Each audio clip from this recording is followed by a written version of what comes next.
Welcome back to another episode of the Girls Talk Money podcast. Today, we are diving into how we have established budget-friendly hobbies and kind of just made more intentional friendships in our 20s and the importance of investing in community. But as always, let's get into our little weekly recap before we dive in.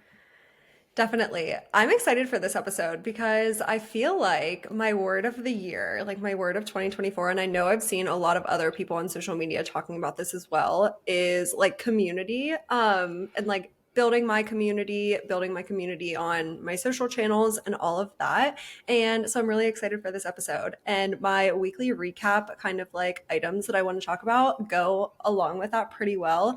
So if you don't know, a couple weeks ago, I threw an in-person event in Pittsburgh. I'm from Pittsburgh. I have a pretty large following in Pittsburgh, and I just like had an idea a couple months ago to throw an in-person event.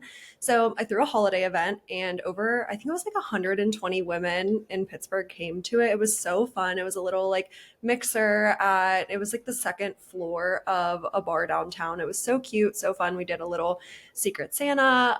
There was a photo booth, like all of that. And then we went to a Christmas bar afterwards with a bunch of the girls. And it was so fun. And afterwards, like since I had a good turnout and then everyone was like, this was so fun, I want to come to the next one, or I didn't hear about this, like I want to come to the next one.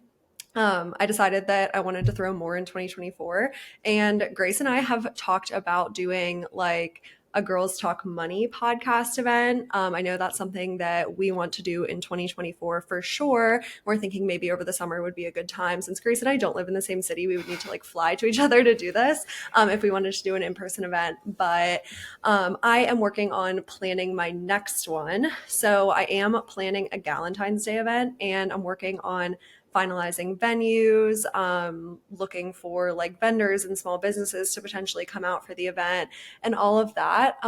This is something that Grace and I were talking about for the podcast event, but I think the event for Galentine's Day is going to be like a yoga type, like maybe like a yoga class, and then like a brunch or just kind of like a brunch type mixer afterwards. That's my idea for it. But planning these things is hard. Like the last one was kind of easy because it was just at a bar, and like yes, there were some things to do between like touring some venues and getting the inquiries from a lot of different places and all of that, but it was relatively straightforward. This one, there's a lot that goes into it, between like finding a room to do a yoga class with probably like 150 to 200 people, and then also having a space to have like food. And I was thinking like a smoothie bar could be cute, or like a little backdrop where girls can take photos. Like there's a lot that goes into it.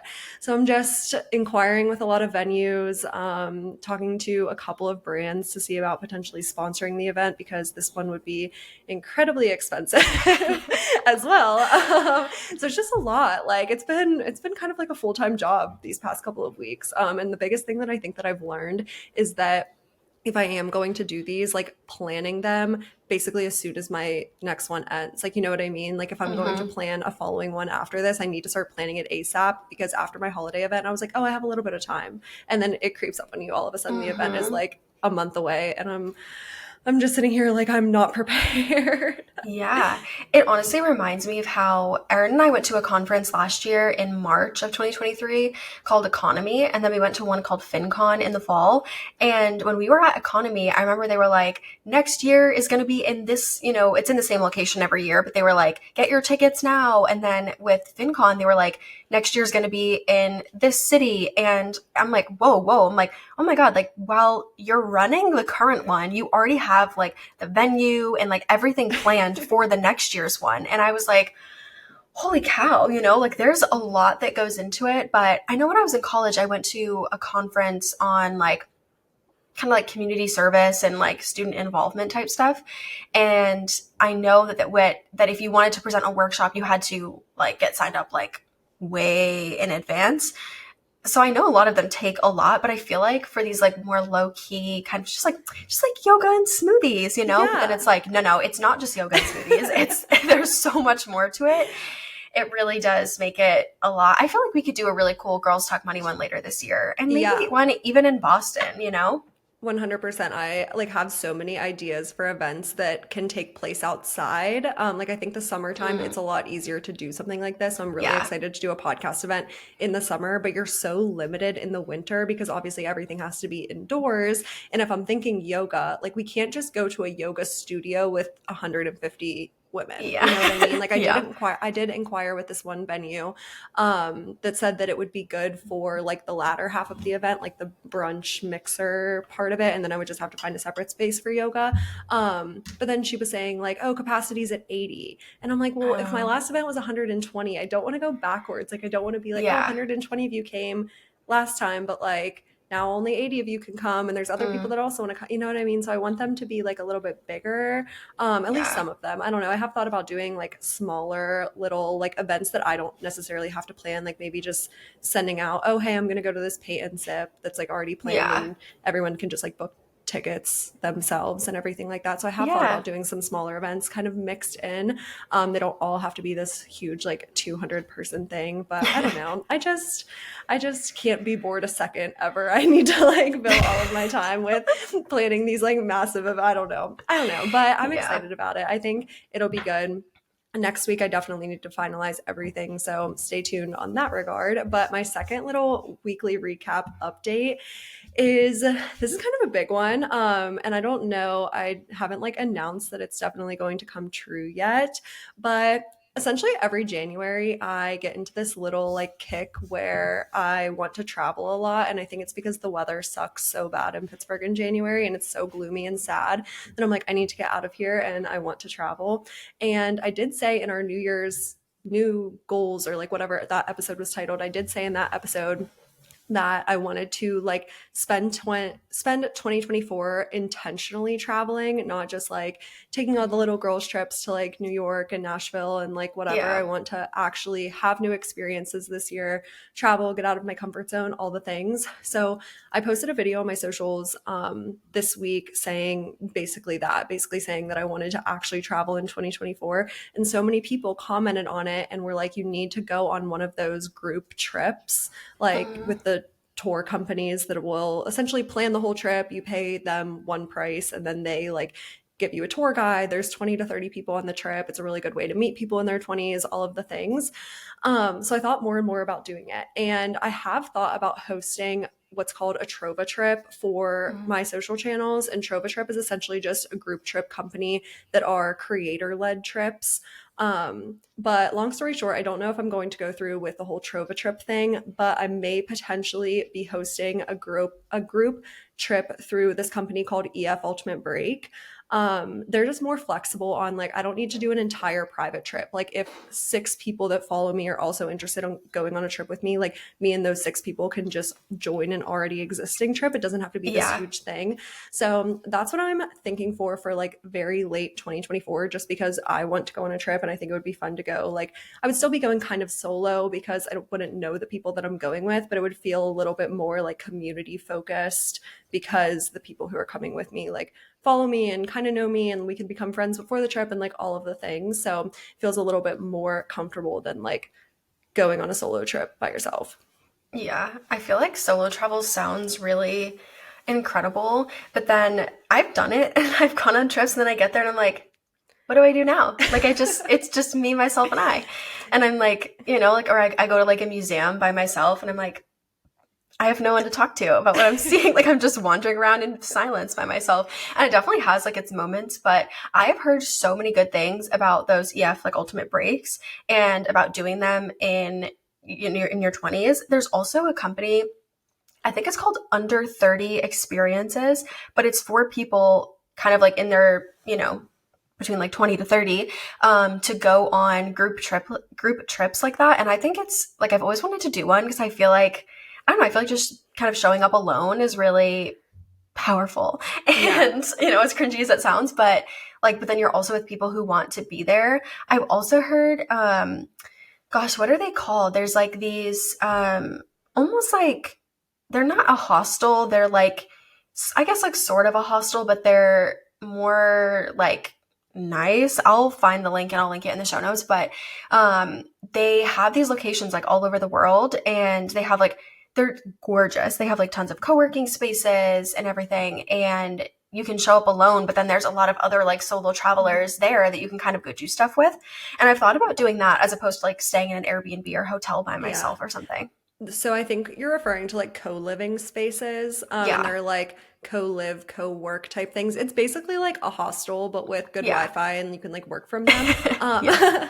I when I studied abroad in Europe in college, I stayed in a ton of hostels, and I actually loved it. Like I remember the one, we were in Croatia, and it was a 16 like bedroom, Oh my and it was all God. women. Some of them were like mixed gender, and I was never about that. I was like, I'm staying No. with girls and the girls only. Yeah. But it was 16 girls, and like me and my friends were there. I think there were 4 or 5 of us, but then we became friends with literally all 16 people, and we would just like sit in the hostel like at night and hang out and I talk, and love that. it was so fun. And It's like a obviously not slumber party. no, literally the Like a slumber giant party. slumber party. No, actually. And yeah, so I had really great experiences with those. And I did do a lot of those group type trips while I was studying abroad. They were really popular for weekend trips in Europe. Some of the companies were called Bus to Alps and Smart Hmm. Trip, I think. But they literally just put you on a bus from the country that you're studying abroad in, and it's probably an overnight bus trip. And then you get to the country, and then there's a couple of tour guides that are with you with this bus full of people. they, sorry, we're gonna have to edit that out. My voice just cracked. um, they set you up in a hostel. They kind of plan out activities, but then you still have a little bit of free time if you don't want to do the activities or whatever. And it's just such a good way to like not have to plan out what you're going to do in all of these foreign places. Like, for example, we showed up in Budapest, and if I just walked into Budapest by myself, like, what would I do? Like, I Yeah. wouldn't know where to go. I don't speak the language. I don't like know what the tourist attractions are there. But if you go on a trip like that, then they plan all of that for you and you don't have to stress about it. Yeah. I feel like there's a lot of mental load that comes with travel. Like it's fun, but then it's like when you're going somewhere, especially that you don't speak the language or you don't, know that there's no public transportation or like things like that. It just, there's so much mental load in trying to figure out what you need to do and when and how and all of that. Yeah, definitely. So, this all to say, potentially, if you want to take a trip with me, like very late 2024, early 2025, that potentially is in the works, but I would also need to figure that out very, very soon because I want to give the girls like time to plan and budget and like all of the things. So, that's in the works as well. But anyway, Grace, what is in for your weekly recap?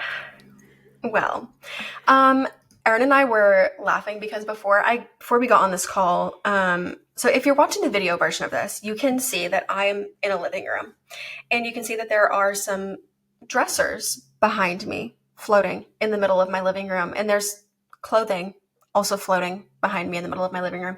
And I don't know if I said this on our last episode, but the reason why is because my parents' bedroom is being redone. So currently, all of their belongings are in the living room. And I'm filming in a different location because my mom is on a work call. I can't use her office. My bedroom's on the other side of the bedroom that's being redone, so it's way too loud to film in there. So this is just what we're working with, It's just been it's very chaotic, and I've had enough. My brain is she's good. She's tapped. I'm ready to go.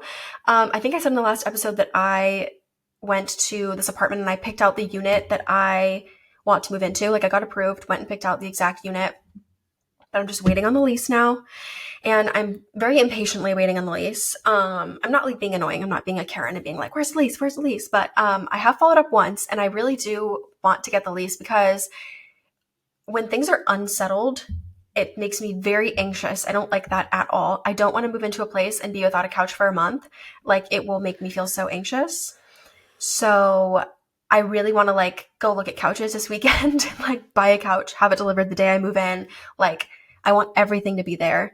But I need the lease before I do that because I'm not going to buy like a $2,000 couch if I don't have the lease. It's not like agreed Yeah, if something upon falls through. because, or like have something shipped there and then it just gets You shipped not there live and I'm not there. Like, Oh, that's so oh, frustrating. I totally get what you mean about like wanting everything done that day.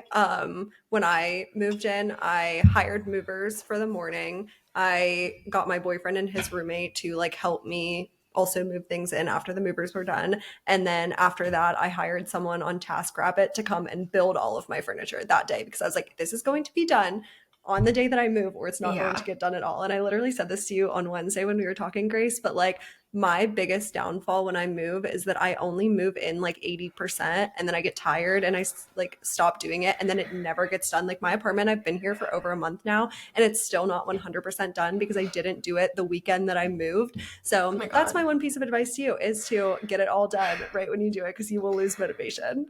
Girl, I love you, but you stress me out. Okay. Like I I couldn't do it. Like I literally before like I even found this unit, I had like a Canva document where I was like mapping out like, okay, here are like the things I want to buy. Here are like the exact like picture frames I'm going to buy with the things I'm going to put in the picture frames. Like I feel like I can be so type A and it's not even that I just like am type A in this scenario. Like I just want to have things settled. I want to move in. I want to feel at home. I want to feel calm. I want to be able to just like get into like a new routine. I don't want to have to be like stepping over boxes or like having to like move things from behind me because my background looks chaotic. Like, uh, Yeah, and this is that's like an I was gonna say it's my first time making like a big move. Like I moved yeah. into college and I moved home from college, but this is my first time moving out of my parents' house. So I would like to make it as seamless of a process Mhm. as humanly possible. But Yeah, no, you will reward yourself for that for sure. Just take like 3 whole days to get absolutely everything done and then don't stress about it because I was so excited to have this office, right? Like if you're watching the video of this, there's nothing in the background. It's just a blank wall right now. But I am in my office. However, my office is literally just like this very small desk because my big desk broke in the moving process. So I mhm. have this very small desk that I've had since college that like barely fits anything. My little desk chair, my ring light is set up, like my whole podcast thing is good. But it's just like in the middle of the floor in my office right now, and then there's like boxes and stuff behind me. Like I never put my office together, and I'm like that's so annoying of me. Like because now I don't want to do it because I've been here for a month and like the new apartment like excitement already wore off, and I'm not Yeah. excited about it. But Now you you're will like not annoyed do with that because yourself. yeah, you're way more type A than me, so you will get it done. Yeah, I wanted to move this weekend because the weekend we're filming this is like MLK Day is Monday, and so I was like, oh, it'd be great to have a long weekend. Like I can just take the whole long weekend. But then I didn't get approved until like Tuesday of this week, or yeah, I think Tuesday. And then I went and picked out the unit that I wanted literally later that day on Tuesday. So she was like, you could move in this Saturday if you want to. I was like, girl, whoa. I'm like, that is like, no, no, no, no, no. I'm like, that's a little fast.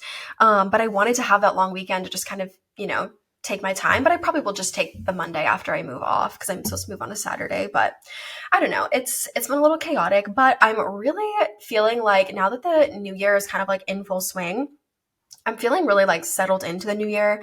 Now that the apartment thing is kind of like settling itself, I'm feeling more settled there and just like mentally better. And I'm just looking forward to 2024. I also really want to travel a lot this year and also like more intentional travel. I know I've mentioned before that I don't want to live in Massachusetts for the rest of my life, but part of the reason why I decided to move out in Massachusetts rather than going somewhere else first is I'm not 100% sure where I want to go. So there are some other cities that I want to travel to this year with the intention of looking at it as like, could I see myself living here? So like, I want to go to St. Pete. I think I want to visit Charleston, South Carolina, Austin, Texas, San Diego, like, just kind of visiting some different places to see what I like. And just, I don't know, kind of figuring that out and being intentional. But I also just want to travel like a lot more. Like I traveled a decent bit last year, but I'm just like, girl, you're 25, you're young, like go, you know what I mean? Like go have fun. Like go shake your ass in a club in some random city. You know what I mean? Like I just feel like now is the era to do it. So I don't know. Yeah. No, I feel like I traveled so much last year, but it was all like girls' trips, and we were like going to the clubs in Miami and Mhm. Nashville. I mean, we are going to Miami again this year. All of my friends, and this is like something we'll talk about in the episode. Maybe this is kind of like a good segue because we're already sort of talking about all of this stuff. But a lot of my friends moved away this year. I know I've talked about that on the podcast before, and my friends are probably listening to this, so hello. But a lot of my friends moved away from Pittsburgh this year. So now if we want to see each other, we kind of have to take a trip to see each other. And last year, 8 of us went to Miami, and it was literally the best girls trip ever. Like, we just had the best time. Like, everything about that trip was so fun. We still have our like group message from it. We still talk about the trip like to this day.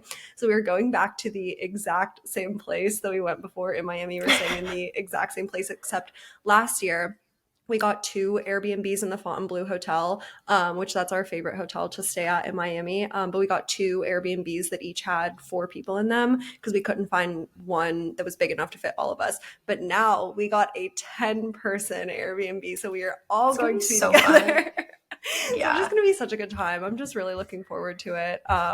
So yeah, I still want to do like some of that, but I think when I said like intentional travel, I do really like what you said about like going places to see if you could live there, because I think I'm in that boat too. Like, I don't really want to stay in Pittsburgh forever, but I also am not being called to a location that Mhm. is forcing me out of Pittsburgh. So I'm sort Yeah. of in this weird like, I kind of want to leave, but I don't know where I would go. But I sort of see it as I want to intentionally travel more like out of the country. Like, I have so many places that I want to see, and I am going to be 25 this year, and I'm not going to be in my 20s forever. Like, I'm going to have kids at Mhm. one point, and then I'm not going to like go to Bali for a couple of Yeah. weeks. Like, I know. so- Yeah, I've also thought the same thing about just like kind of just packing up and going to travel. But I think, and this is a good segue because I feel like the thing that has always held me back in the past was feeling like, okay, if I want to go to Bali for a couple weeks, like, or go to like Mexico for 2 weeks or something like that, I'm like, who am I gonna travel with? And like, how am I going to find friends that want to do the same thing?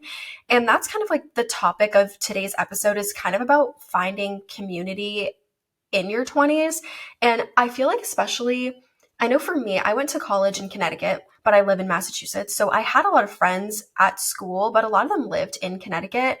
And then there are others that went directly into grad school, and I'm not in grad school, right? So like they're studying to be a freaking doctor. And I'm like, anyone want to go to Mexico? Like they're not going to Mexico. You know what I mean? They're like cutting open cadavers and shit. Like we're not on the same, we're not in the same aspect of life right now. And it can be really like defeating, like feeling like you're alone, kind of. You're like, oh, everyone else is doing other things or they live in different areas. My friends aren't around me. And I feel like once we all start working as well, we tend to have less time, you know what I mean? And just having different schedules. I was just talking to one of my friends the other day. He works usually until I think like 4 or 4:30, but he has a friend who works or gets up in the morning for work at like 4:30 or 5. So he's in bed by 8, 8:30. So he's not really doing anything on, during the week after work, as where I can wake up and go to bed really whenever I want because I work for myself. So it can be kind of hard aligning your schedules and figuring out, how to connect with people. But I feel like you just kind of have to get creative about how you're meeting people and where you're meeting people. And I will say, I have met some of my best friends that I have now in the randomest of places and in spaces where you wouldn't necessarily think that you're going to like meet your best friend, you know? Yeah, I totally agree with that. I said here, like in the whole how to find intentional friendships thing, being in your mid 20s is so hard because a lot of people still are very, very good friends with maybe it's like their high school friends or their college friends or people that you met before you really like developed into the person that you want to be. And I think it's hard to like make that change and still remain close with those relationships, if that makes sense. Like, for example, if Mm-hmm. you get into a romantic relationship in high school and all of a sudden you're not the same person that you were in high school, it's really hard to kind of evolve in that relationship. And that's why a lot of high school relationships don't end up working out. And I'm not saying that, like, if you're with your high school sweetheart, that's amazing. And I love that for you, but it was Yeah. not me. Like, I definitely changed so much in the last 6, 7 years of my life. And a lot of my relationships have kind of fizzled out because of that. And that's totally fine. But I think it can be hard if you're still like in the environment when you are friends with those people, but maybe you're kind of feeling like you don't have those quote unquote intentional friendships where your friendships are really serving you to the best of their ability. Your friendships are really making you a better version of yourself. They're pushing you out of your comfort zone. You feel like you can be your truest self with those friends. It can be kind of hard to do that if you're still spending all of your time with people that don't have a ton in common like with you, because when you're in those situations, high school, college, you're meeting people very situationally, and sometimes the friendships can evolve from that. But your 20s can be a really, really good time to actually find friendships that are going to serve you in all of those ways. I agree. And I think that one of the things about being in your 20s that I feel like, at least I kind of went through this. And I mean, there's like 7 billion people on this planet. So I feel like there's no such thing as like a unique experience. So I can't be the only one who has ever felt this way. But I think for me in my 20s, I have had to give myself permission a lot of times. And like, for example, after I left high school, I basically decided to end my friendship with 3 of the girls I was close with in high school. I felt like it was a toxic friend group. I felt like it was just, there was always something catty happening, people talking about each other behind each other's backs. Like, and I was like, I don't want that. So I literally sent them a group text. I was like, hey, y'all, like, I don't think we should move forward as friends. And like, I just don't. Right. And even in college, I made friends in the beginning of my college career in my freshman and sophomore year that then as time went on, I realized we were very different people. I had a couple friends freshman year that both of them had cheated on their partners and thought there was really nothing wrong with it. And I was like, we are not the same. Oh no. Like I was like, like values wise, I'm like, there's something a little different here, like, I'm like, I don't want to be friends with someone who feels like they can just like cheat on their partner, over and over and just continue to lie. You know what I mean? I was like, we're not values wise, we're not on the same page. But I feel like you can end up feeling you're like, oh gosh, well, I don't want to be alone. I don't want to have no friends. But like, give yourself permission to like let that go. Like, if there are friendships that you feel like you're allocating time towards that you just don't really feel like are a high quality friendship, or you don't see it being a long standing friendship, it's not someone that you want to, be up at the altar with you when you're getting married. Like, it's okay to let it go. Like, you're not obligated to follow through with any relationship that you're in simply because you've been in it for however long. And I feel like another like aspect to this is that if I feel like as you get older, your like acceptance of drama just exits the premises. Mm-hmm. I I cannot be bothered. Like, if there's drama, I'm just like, no, no, nope. Like, grow up, and like come back to me when you have it together. You know what I mean? Like, I would rather have a small group of friends that's drama free and that I feel like will develop into long standing friendships, and that I genuinely feel like these people have my back, than have a big group of people where there's always some sort of drama happening, or where it's like, you're always wondering if this person likes you, or if this person's talking bad about you. Like, it's just, at our big age, it's not worth it. It's really not worth it. Yeah, I totally agree. And I also will add that it doesn't have to be something as dramatic as, not dramatic, that's the wrong word, but I don't know what word I'm looking for right now, but it doesn't have to be something as big as like sending a message to Oh, all of your yeah. friends saying that you don't want to be friends anymore. It can kind of just be the realization that you have different interests as people. I know Yeah. for me, that was a big realization for me. So I was in a sorority in college, and all of my best friends, and love them to death, will say they're amazing people. I love all of my college friends. Um, but I met all of them through my sorority, and that's how we all became really close. And just like making that transition from college into adult life, I mean, I always knew that I had like different interests and different things that I like to learn about and everything. I mean, literally, I make personal finance content for a living. I Yeah. talk about money on the internet. Like, that's a little bit nerdy. And in college, I would literally sit there and listen to like money podcasts and like read finance books. Like, and I'm not saying like that's just the example that comes to my mind right now. But I've always known that I was a little bit different from a lot of the friends that I had. So when I graduated from college that summer, I was just sort of like starting to feel that. I was starting to feel like, okay, I have these friends, but I am like seeking a little bit more. And that's when I actually got on Bumble BFF. And I know I've talked about this in another podcast episode. I can't remember which one, but I met one of my very best friends to this day on Bumble BFF like 3 years ago. And it kind of came about inherently like I was on Bumble. I was single at the time. So I was on Bumble, like the regular version, and Bumble kind of started to suck. So I saw that you could switch your profile. Like, you didn't have to make a new profile. You could just like switch it over to the Oh, BFF version. So I was like, okay, I'll like try it. So I get on there, and my best friend Gabrielle, we're actually bringing her onto the podcast next month, which is really exciting. But she was the first person that I matched with on there, and she like DM'd me on Instagram and was like, "Hey, we like matched on Bumble. Like, would you want to go out and grab a drink?" So we went out. We ended up spending like the whole day together, and Aw. she's literally my best friend to this day, like the closest person in my life, I would say. So I think it's just kind of about like it's okay if you're still, you don't have to be like completely by yourself in order to go seek out those friendships, I guess is what I'm trying to say. You can have friends and still be like, I'm seeking out more. Yeah, I do want to add in relation to like letting friendships go. Yes, me being like sending a group text and being like, bye everybody was definitely dramatic, but like keep in mind these people I had been friends with for like over 15 years. So I'd been wanting to kind of just like dip for a while, but just like using that as an example to say that like if you do feel like you are holding on to friends, or I feel like we've all, this sounds so awful, but I feel like it's just, it's real, right? It's real. We've all had like those friends that we kind of keep in contact with because we feel like we should, but it's like, oh, like, somebody reached out again, like, all right, guess we're going to dinner, like, and it's okay to decide that like you don't want to allocate your time there. You don't want to spend time just kind of like keeping a friendship active. You want to take that time and spend it like on growing and deepening friendships with other people, or people that you already know, or people that are totally new to you. Like it's okay to be more strict about where you're allocating your time with, because I feel like I said, you have less time, I feel like, as you step into adulthood, especially if you are like, if you have a partner or if you have a pet that you're like having to take care of, or if you have kids, like you don't have as much time left in your day as you might have had when you were in high school, and just going to school for 8 hours a day, but you had your weekends and you had time after school and things like that. So it's okay to decide what is good for you, and like give yourself permission to actually follow through with making that sort of decision and figuring out where you want to allocate your time.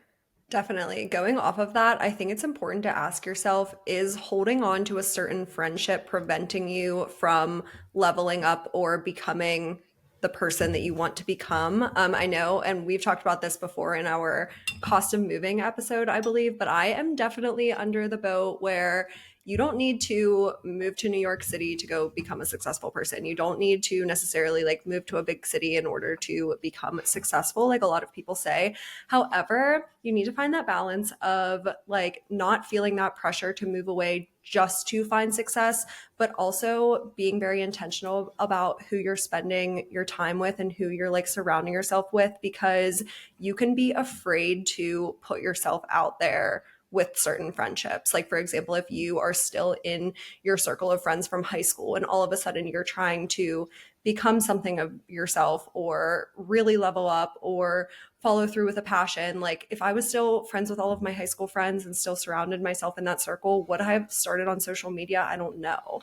Yeah. It's kind of hard to like put yourself out there when you feel like everyone is judging you. And true friends will not judge you, but it can sort of feel like that. I feel like there's like a term for this, or I feel like there might have been some sort of trend on TikTok where people really talked about this, but also know that not every single one of your friends has to fill every single purpose of friendship, right? So, for example, I have two friends that I have known or three friends actually. One I've known since I was in eighth grade or seventh or eighth grade. So I was like 14. I have two friends I met my freshman year of high school that I'm still super close with. And one of my other best friends, I literally met her in a business coaching program in the beginning of 2022. We've been super close for 2 years now. Um, like we talk all the time. She's the person I'm doing the 1 year experiment with that I've talked about on my social media. We've never met.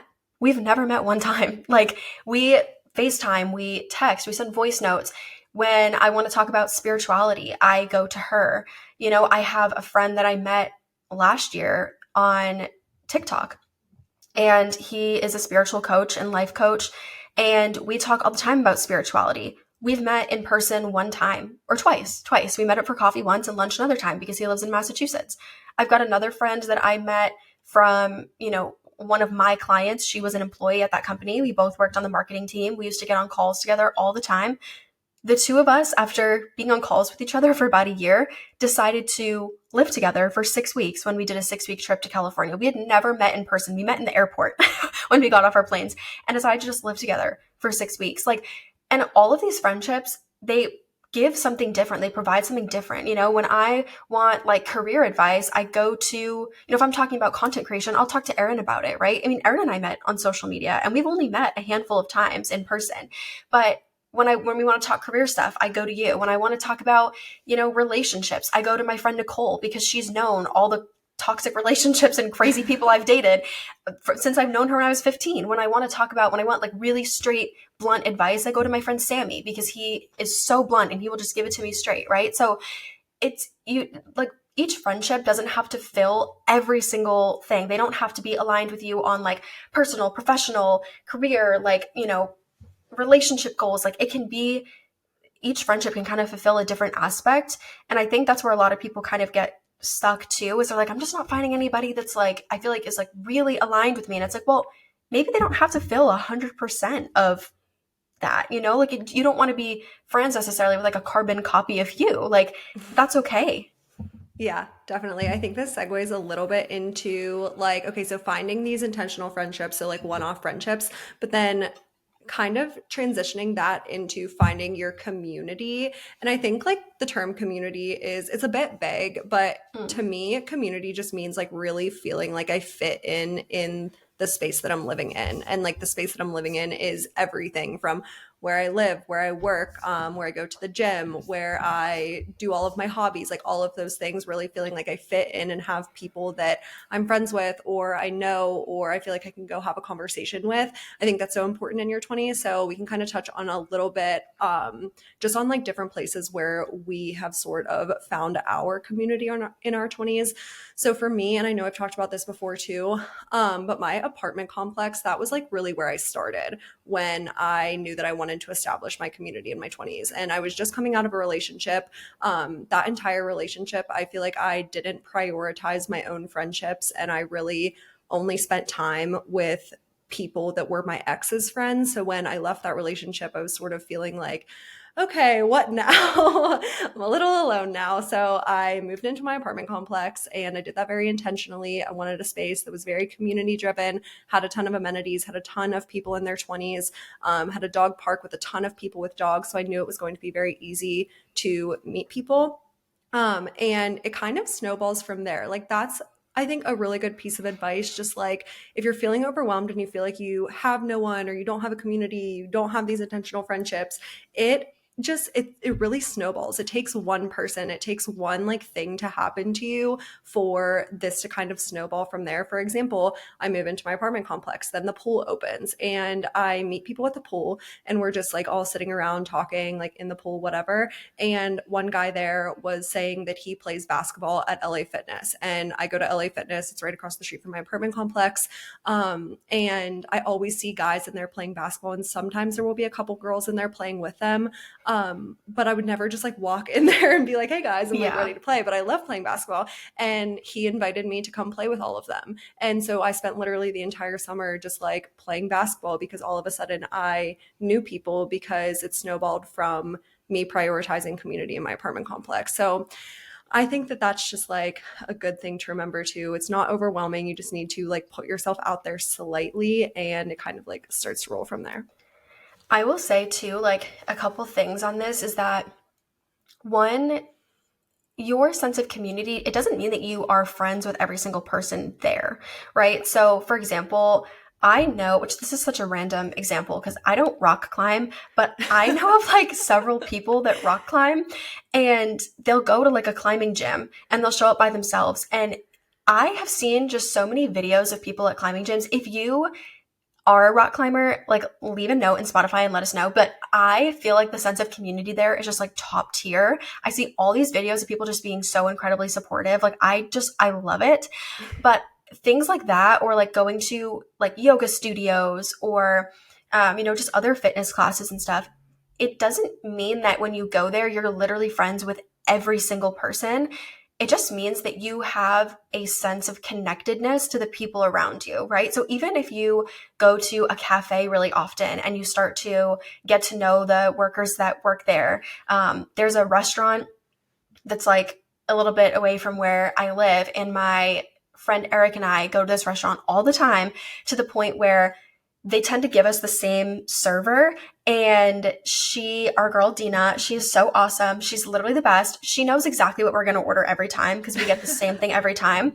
And she'll be like, oh, like, you're going to get the fish and chips, aren't you? And she's like, you want like the vegan buffalo dip? I'm like, yes, girl. Like, but having that like connectedness and that familiarity, that just makes you feel more like cozy and at home, you know? So don't feel like, oh, if I go to like a yoga class, I have to like introduce myself to everybody there. And like, what if I don't leave with a friend? Like it's okay. It's just about like having that familiarity around you too. So like even at your apartment complex, like if you went to the pool or the dog park and you don't leave every single interaction with a best friend, but you're connected and you're talking to people and engaging with people and not just sitting alone in your apartment all day. Like that's the point of like connecting with community. Yes, moral of the story is you gotta get out of your house. And this is something that I try to force myself to do more, Mm-hmm. especially in the winter when it is so cold and disgusting and Yeah. I do not want to leave ever. The best thing that I did for myself in 2023 to kind of like invest into my community, and this is something we want to touch on too, or just like trying to seek out more like community involvement, friendships, things like that, is when I left my last relationship, I signed up for an adult co-ed basketball league. I definitely talked about this before as well. But I signed up for this basketball team completely by myself. I did not know anyone. I literally just signed up and they like added me to a team that needed another girl. And I walked in on the first day not knowing anyone, but it was so fun. We had the best time. And like I became friends with those people, not friends as in I would go like hang out with them outside of basketball or anything, but they invited me back to come play this year. And now like we had our first game last week. We had another game last week, or we had another game last night.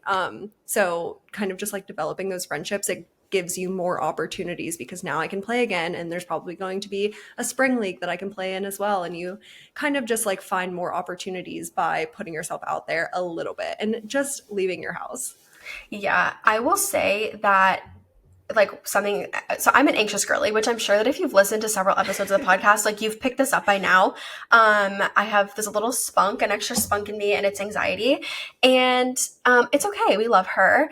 And we're making do with what we got. But one thing I'll say that's like helped me in terms of if I'm gonna show up to something alone, like you signed up solo to that, right? There's this movie, I'm pretty sure it's called like We Bought a Zoo or something like that.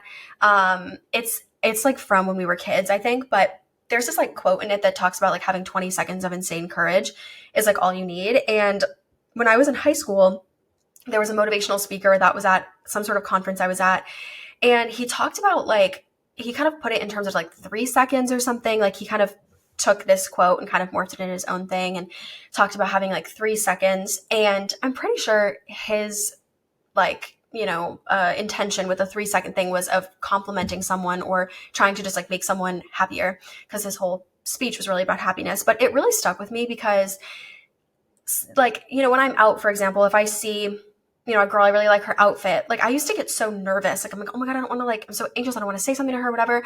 And I'm like, why not? So then in my head, I'll be like, okay, 3, 2, 1. I love your outfit. Like I'll just kind of like work myself up to it. And just to like vocalize how I'm feeling. So if you can like muster up the courage to say something to somebody, like just count yourself down. I know Mel Robbins has a tactic for this where she counts down from 5 and she does like 5, 4, 3, 2, 1 to get yourself up out of bed. But it's really helped me because, for example, like if you want to go to a bar by yourself, or you're like, debating signing up to be on this basketball league by yourself, like just like, okay, like 3, 2, 1. Okay, we're just going to click the button and we're going to sign up. Or like 3, 2, 1, we're going to get out of the car and go into, the yoga class. Or we're going to, we're at a bar by myself. I'm going to, okay, like 3, 2, 1, I'm going to, tell this person I love their outfit. Or like, just like spark some sort of conversation with someone. And it really is just like that one like initial action or statement that can like spark a whole conversation that then can lead to something bigger, like can lead to an actual friendship. But I know as an anxious girl, like sometimes it's hard to like like vocalize or put yourself out there because you're so nervous about saying the wrong thing or showing up alone or things like that. But I find that like counting down from 3 or, just taking a deep breath and being like, all right, send it, and just like going for it, it does really help me a lot. I love that so much. And those interactions can turn into whole friendships. Like I was saying before, it kind of all snowballs from one thing. And for me, that one thing was getting on Bumble BFF and meeting my one best friend. And she was on Bumble BFF. She like met some other girls on there. She introduced me to them, whatever. But she met one of our now best friends we've been friends with for 2 years at this point. She met her because we were at a bar. Actually, I don't even know if I was there that night. But they were at a bar and she walked up to our friend Emma and was literally like, "You're the prettiest girl I've ever seen." Like, 'cause Emma's stunning, like stunning. Walked up to her and now we're literally best friends, like best I love friends. that. She's so sweet. She went to Miami with us. We're going to Miami again. Like, so those interactions can turn into friendships. I don't feel like I'm necessarily an anxious person, but I'm very shy. And I always get like nervous to like speak to strangers in public, but it's something that I feel like I need to work on. Yeah. I have been trying to work on it a lot because one thing that I realized, like I have said at the beginning of this episode, there's like 7 billion people in the world, right? So you are probably not having a unique experience. And that's not to like minimize the experience or like the emotions that you're feeling, but to tell you that you're absolutely not alone, right? So when you're showing up by yourself to a cafe in your 20s or something, or you're going to a yoga class by yourself or whatever, chances are the other people in these spaces also would love to have a conversation with someone else there. The other women in their 20s that are on Bumble BFF, like they also want to make friends. Like that's why they're there, right? And it does take someone, like at least one person, having the courage to start a conversation, to put themselves out there, to get the ball rolling. But once you do, like you said, like, okay, so she went up to Emma. That's her name, right? Emma? Mm-hmm. And yeah, and she's like, she went up to Emma, tells her she's the prettiest girl she's ever seen, whatever. I'm sure Emma was like, and Emma, I don't know if you're listening here, girl, but you can chime in. Nice to meet you. But you know what I mean? Like, I'm sure she was like, oh my God, thanks, And then she's like, wow, like these girls are so nice. You know what I mean? And it's like good on your friend.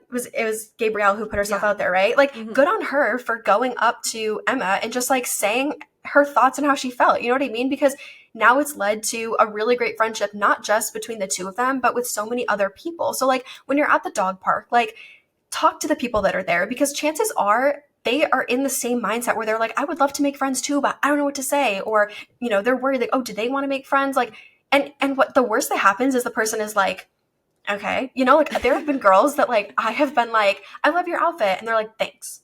And I'm like, all right, good. Thanks for letting me know. I wouldn't want to be friends. Yeah. I'm like, don't want to be friends with you anyway. So like we did that one out, but I'm like, everyone else around you is probably in the same mindset. So I feel like if you can remember that, it's really helpful. Yeah, Bella is such a hack for meeting people and like breaking the awkwardness between saying hi to someone, because if you're on a walk with your dog, Bella like walks up to the other dogs and they'll be like, oh, sorry. Like that's how I met literally everyone in my apartment complex, I feel like, because Bella just says hi for me. But let's talk about some other places that you can potentially find new friendships or build your community in your 20s. We have some lists here. One thing that I think is a bit underrated is leveraging your workplace. So I used to work at a very big company. It was literally a Fortune 50 company, so like humongous. And even though our team was very small, when you work at a big company like that, you have access to so many people. And a lot of those big companies, even if it's not like as big as a Fortune 50 company, a lot of companies will have like groups that you can join or like volunteer events or just different things to kind of help you meet people that are in like directly your department. And I think that's a little bit underrated. This is not something that I did when I was in my corporate era, but it's something that you could do if you're looking to find like people that you could hang out with and be friends with. Yeah, I will say too, as someone who's never worked in corporate, like I went straight into being self-employed from college. I had to kind of seek out those types of opportunities a little bit more too. Like no one was really like giving them to me. I will say that there are lots of networking events like in person in your city. Even like where I live in Massachusetts, I'm close enough to Providence as well. And I know someone invited me to a Providence networking event It was the first networking event I had ever gone to. It was so anxiety inducing. Like I was like, I never want to go to that again. But it was good to like get out of my comfort zone. And I ultimately didn't really meet anyone there that I would have been friends with long term, but they were mostly like startup founders that were like older, like mid 30s white men. So it was just kind of, it wasn't like a group of women in their 20s. But I also, when I did that business coaching program a couple years ago, I met girls there as well. And I still talk to, like, my friend Taryn is from that group. I still talk to her all the time. And then she introduced me to one of her friends that she met at a networking event, I believe. So, you kind of can like meet people from there as well.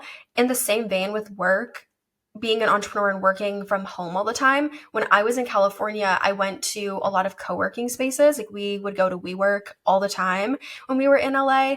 And again, like a lot of people are working there, so they're not, we didn't have particularly a ton of conversations with other people because we also showed up together. But if you're showing up alone and you're going, and if you actually live in that area, you're not just visiting like we were, you'll start to see a lot of the same faces there all the time. And you can start conversations with them. And you never know like where that could lead as well. You start to become a familiar face to the people who are working the front desk and things like that too, which that leads to connections there. Things like that, which will knowing about those things can help you like get out of the house and give you a reason to go and do things. So Facebook groups are really great. Also we were talking about like traveling and maybe not feeling comfortable solo traveling. There are so many Facebook groups that are specifically for women who want to travel and like solo travel, or maybe find people to travel with. And you can join these Facebook groups and literally be like, hey, I want to go here. Is anyone else interested in this? So if you did want to do one of the like group tours, but maybe you were looking for a girl to go with, because I know you have to like room with someone when you do those. And if you're a little weird about rooming with a stranger, then maybe you could join a Facebook group and be like, hey, I want to go to this trip with this company on these dates.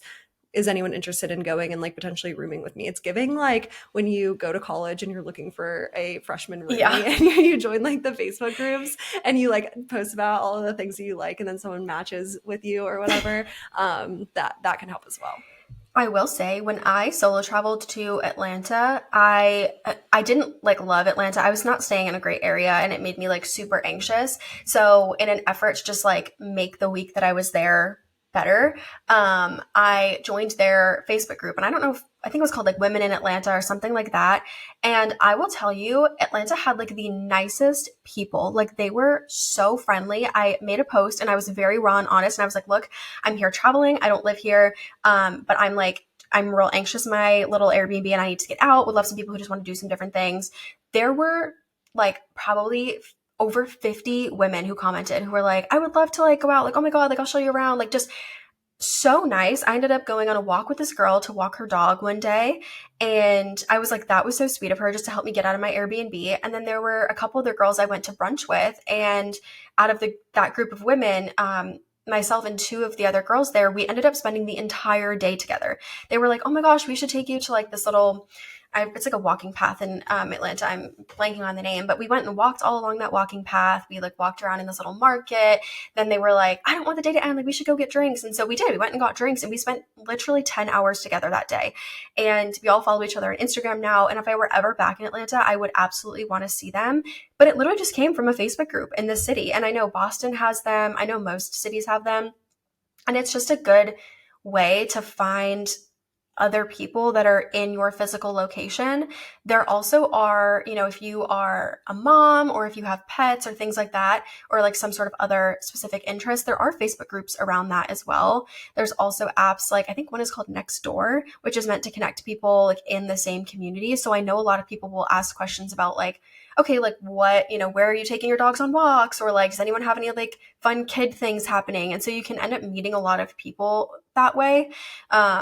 But also, even if you see someone who's really cool, like on social media or whatever, and you want to reach out to them, just do it. You know what I mean? Like there's a girl who, she has the exact same name as me. Like her full name is like Grace Lemire.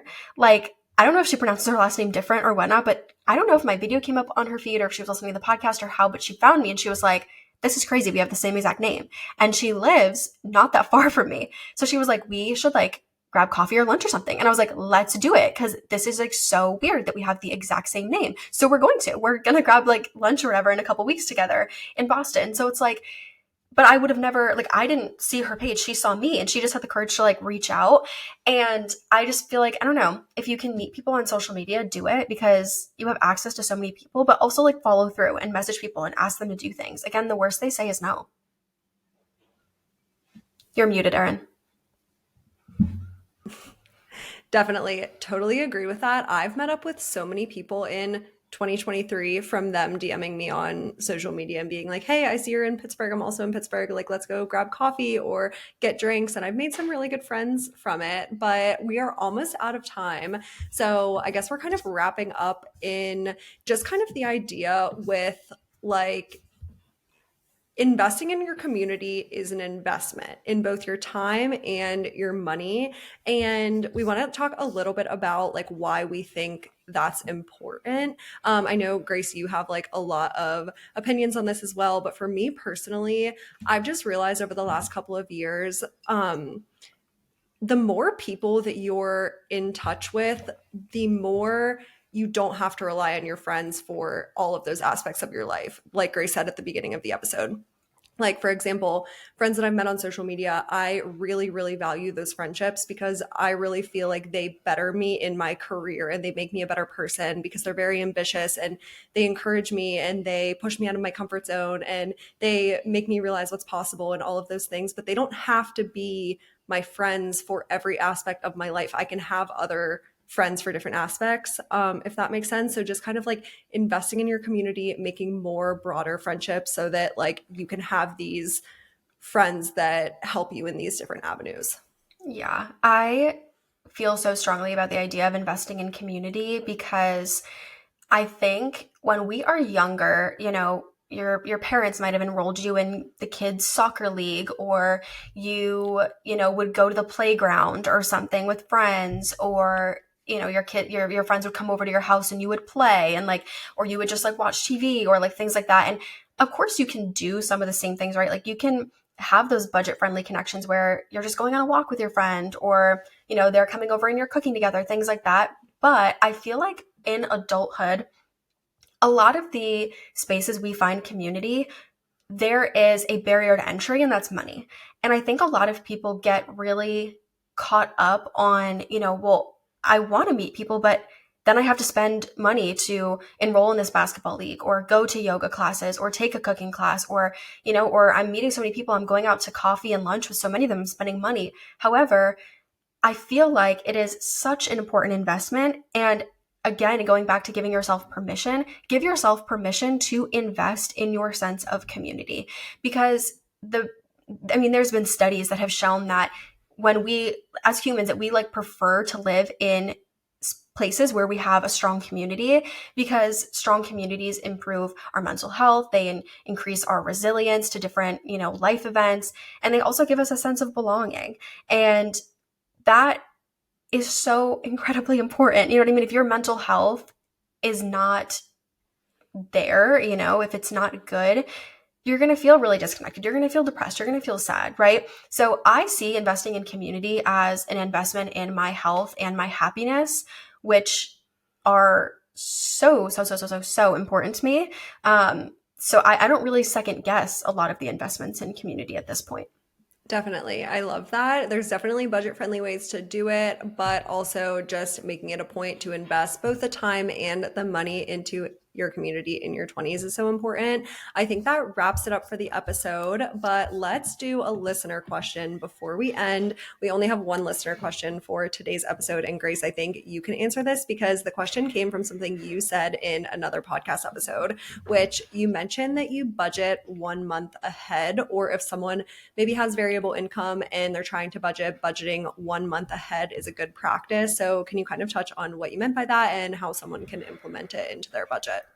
Yeah, so right now I have myself on payroll because my company is set up as an S corp. But before I was on payroll, what I did was I basically, and it was, I will say, it was a little challenging in the beginning to get myself on this schedule, but you can do it. And it gave me so much mental peace. But what I did was basically, like, for example, right now, anything I make in January would be money that I can spend in February. And so when I was, when I'm going to make my February budget, I would be basing it off my earnings in January. Now that I have an S corp and I'm on payroll and my money is coming every 2 weeks, or actually comes once a month now. I this doesn't apply as much. However, I still kind of am 1 month ahead. For 1 month ahead, for example, with January, I got paid my January salary at the very end of December, and the reason why I did this when I had that variable income, and the reason why I liked it so much, is because I was never depending on money coming in to pay anything that month. Because when I would sit down and, say make my February budget, I was like, okay, I say I made, I'm paying myself $5,000 from January. Okay, I'm going to make my budget based on that $5,000. And when you have variable income, you will notice, what months you made a little bit more, what months you haven't made as much. So on those months that I made more, I would say, okay, I'm going to make sure that I set more aside that month. And on the months I made less, I knew that, maybe I don't have as much to save that month, but I was never relying on money coming in to like pay a bill or something like that. I find that if you have variable income, especially if it's like you're like an entrepreneur where people pay you pretty much whenever they feel like it, or you're chasing people to pay invoices or things like that, you don't want to put yourself in a position where you're relying on like, oh shoot, I have to pay my rent this Friday and I'm waiting on client A to pay me. That is not a good place to be, right? So if you can, and the way that I kind of did it was I tried to live off as little as I could for a month. And that allowed me to not spend a ton of the money that was coming in. And then I took the excess and I said, okay, this is what I'm going to spend in the next month. And that allowed me to kind of get on that pattern of, being 1 month ahead. And it was such a lifesaver as an entrepreneur. Yeah, I really love that. And just to clarify, when you're saying that's what you get to spend in the next month, that's not just spending, but that's money that you're allocating Yes. towards spending, saving, Yes. and investing. So you're kind of saying, okay, let's say the income that you made in January was $5,000. So you're sitting down at the end of January, creating your February budget and being like, I'm creating my February budget with $5,000 because I know for a fact that's what's sitting in my checking account because Yep. that's what I earned in January. And you can kind of decide like, okay, like 4,000 of that is going towards my expenses and 500 of that is going towards savings and whatever. But I think Yes. that's a really good tip. Just it's kind of like a mindset shift more than Mm-hmm. like physically looking at the numbers in your bank account, because you could always like keep a bigger buffer in your checking account and then those numbers don't make sense. But it's just more of a mindset shift. Like, I have this money and here's what I'm going to do with it. And as someone who used to get really anxious about my money, it was really helpful for me to not have to worry or to be like, you know, feeling like, oh my God, like I'm putting so much pressure on what I'm making in February because I know I have to pay this bill. Like it was all figured out, which allowed me to relax, which also in manifestation, like if you are like, all like frantic and everything about it, like it's going to be really hard to manifest money. So if you're just having a more relaxed state and being like, I'll let what flow to me and I'll deal with that when I create next month's budget, that's going to be a better mindset to be in. So if you have more questions about it though, you can always shoot me a DM on Instagram. I'm happy to like send voice notes back and forth with y'all. Just to like give more clarification because I know it's a bit of a kind of funky setup. Definitely. And we also want to film an entire podcast episode on budgeting and managing your finances with variable income specifically. So if you have any more questions about it, you can always leave that in Spotify as well. And when we get to that episode, we'll answer all of the listener questions related to variable income. But that wraps up today's episode. Thank you for tuning in to the Girls Talk Money podcast. If you have more questions, like I just said, definitely leave them in Spotify. We always try to answer questions at the end of every episode. We have some really exciting things coming up in the next couple of months. We're feeling so good about the podcast and we really appreciate everyone following along. So tune in next week and thank you for listening.